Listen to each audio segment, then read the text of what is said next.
Hello student, welcome to my class. इस video में हम क्लास 10th एक्सरसाइज 8.1 स्टार्ट करेंगे। 8.1 के लिए जो बेसिक था ट्रिग्नोमेट्री का वो मैंने आपको वीडियो पहले सेंड किया है, जिसकी लिंक आपको डिस्क्रिप्शन में मिल जाएगी। तो ओके स्टूडेंट, स्टार्ट करते हैं। क्वेश्चन नंबर 1 की बात करते हैं हम। तो क्वेश्चन नंबर 1 में अगर मैं आपको पढ़ के बताता हूँ, आपके पास बुक होगी, बुक को सामने रखिएगा। In triangle ABC right angle at B.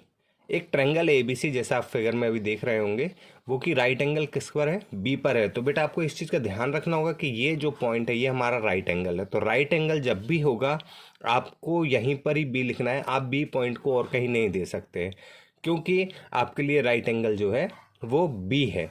फिर उन्होंने कहा है A B is equals to 24 centimetre. अब बी यहाँ पर हो गया है तो ए और सी पॉइंट यहाँ पर हो जाएंगे। ये वैल्यू हमारे पास 24 है, ये वैल्यू हमारे पास 7 है। हमको डिटरमाइन करना है। हमको डिटरमाइन जब हम करेंगे तो हमको दो चीज़ें डिटरमाइन करनी है, साइन ए कॉस ए और साइन सी कॉस सी। तो ओके स्टूडेंट्स, इस टाइप के क्वेश्चंस को हम सॉल्व करते हैं। तो सॉल्व मैं स्टार्ट कर रहा हूँ, आप देखिएगा ध्यान से।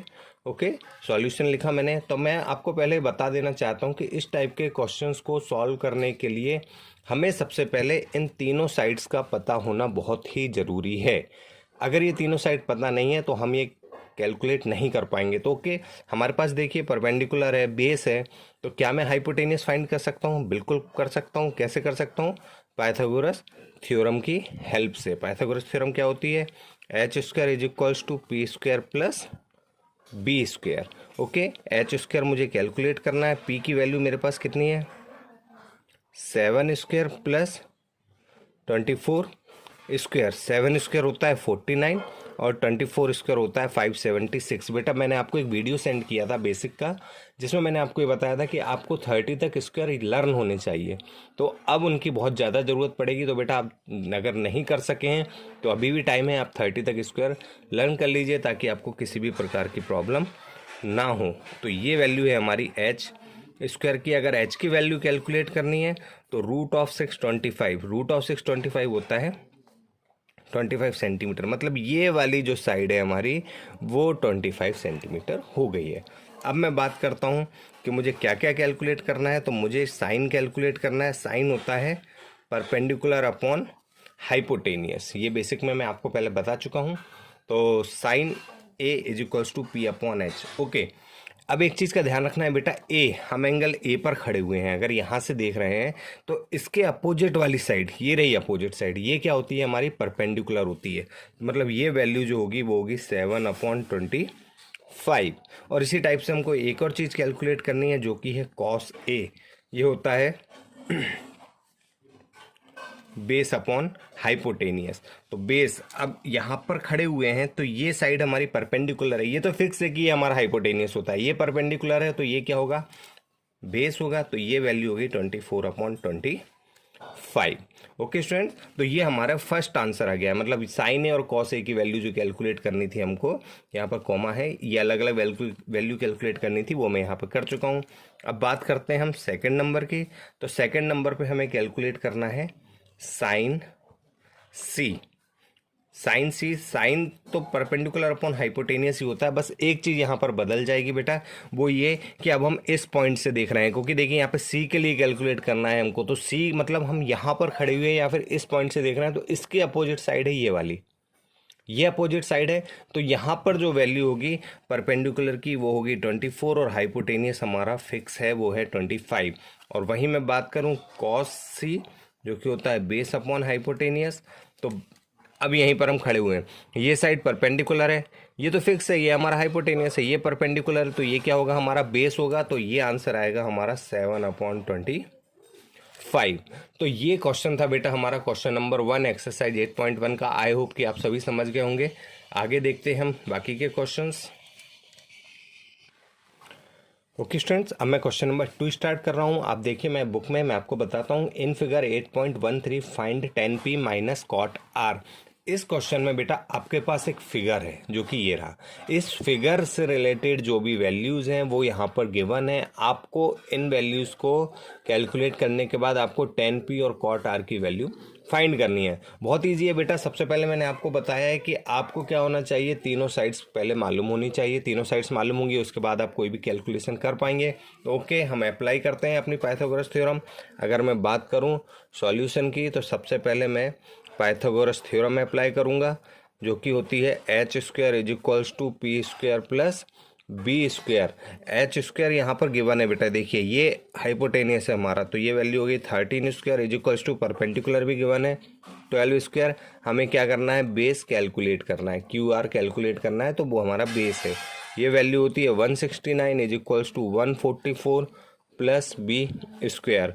169 minus 144 is equals to B square. ये वैल्यू आई 25 बी स्क्वायर, मतलब बी की वैल्यू हो जाएगी रूट ऑफ 25। इसका मतलब हुआ 5 सेंटीमीटर। मतलब ये जो वैल्यू है ये हमारे पास आ गई है 5 सेंटीमीटर।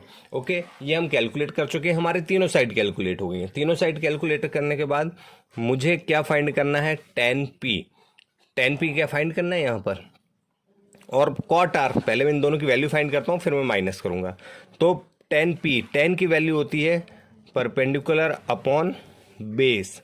अगर देखिए अब यहाँ पे बात करते हैं हम p मतलब आप इस पॉइंट पर हैं। इस पॉइंट से जब भी आप देखेंगे तो ये जो साइड होगी आपकी, इसके अपोजिट वाली साइड, मतलब 5 जो है वो हमारा क्या होगा, परपेंडिकुलर। ये हो गया हमारा परपेंडिकुलर 5।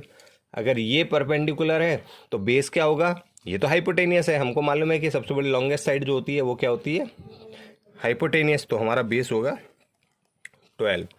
ऐसे ही बात करें हम cot r की तो ये होता है बेस अपॉन परपेंडिकुलर।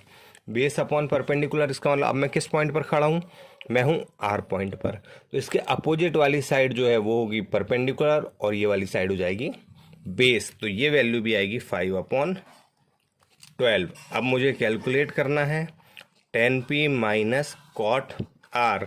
5/12 माइनस 5/12 दोनों कैंसिल हो गए, तो हमारा फाइनल आंसर जो होगा वो होगा 0। तो ये था बेटा हमारा क्वेश्चन नंबर 2। आई होप कि आपको क्वेश्चन नंबर 1 और 2 बहुत अच्छे से समझ में आ गए होंगे। आपको क्या करना है, सबसे पहले ट्रायंगल बनाना है। सबसे पहली चीज़ है कि आपको ट्रायंगल की तीनों साइड्स मालूम होनी चाहिए। जैसे ही आपको तीनों साइड मालूम होती है फिर आपको जो भी वैल्यू कैलकुलेट करनी है आप उसे कैलकुलेट कर सकते हैं। ओके स्टूडेंट्स, अब हम बात करते हैं क्वेश्चन नंबर 3 की। तो क्वेश्चन नंबर 3 में हमारे पास जो गिवन है वो गिवन है sine a is equals to 3/4।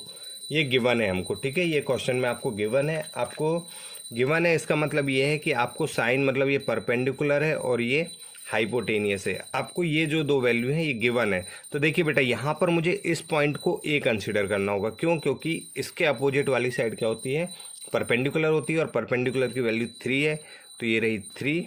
Hypotenuse की वैल्यू है 4।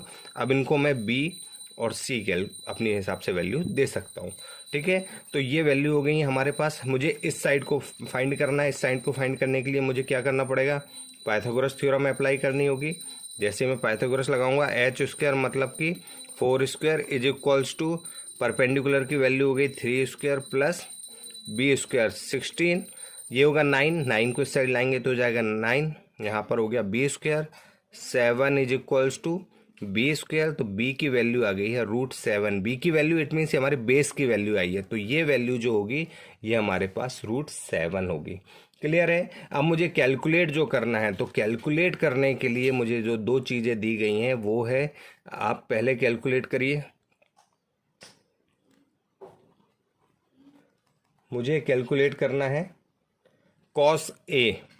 पहले नंबर पे जो दिया गया है वो कॉस ए मतलब कि बेस अपॉन हाइपोटेनियस। तो ए पर मैं खड़ा हूँ, ए पर इस पॉइंट में खड़ा हुआ हूँ, तो इसका मतलब ये परपेंडिकुलर है और ये बेस है। तो ये वैल्यू जो होगी मेरे पास √7 अपॉन हाइपोटेनियस की वैल्यू हो जाएगी 4।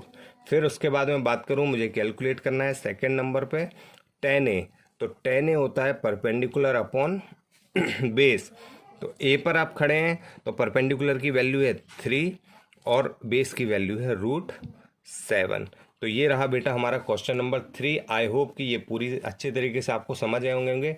अगर समझ नहीं आए हो तो वीडियो को फिर से देखिएगा और चैनल को सब्सक्राइब जरूर करिएगा। Thank you.